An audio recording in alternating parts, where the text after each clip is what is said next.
မင်္ဂလာပါရှင်ယနေ့ကြရောက်တဲ့အာဟာရဒါနအလူကတော့မတ်အိမ်မှုဘုံမှာအာဟာရစရိတ်အတွက်လှူဒန်းပေးသွားတာဖြစ်ပါတယ်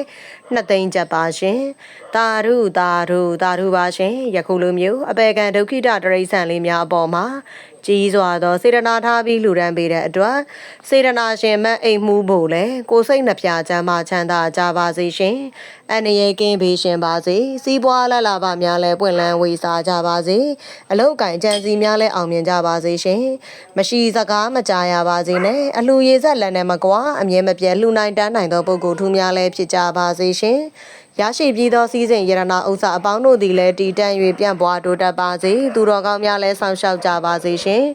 ရတနာရွှေငွေဥစ္စာပစ္စည်းများလည်းဝင်လာမဆဲတသေးသေးဖြစ်ကြ၍အိမ်ငပြည့်ငွေရှမ်းပြီးကောင်းမှုကုသိုလ်များကိုလည်းစင့်ကဲပြုလုပ်နိုင်ကြပါစေကောင်းသောဂုဏ်သတင်းများနဲ့မှွေပြန့်ကြော်သောပါစေကကြီး3ပါးဘေးရန်သူမျိုး5ပါးဘေးရန်များမှလည်းကင်းလွတ်ကြပါစေ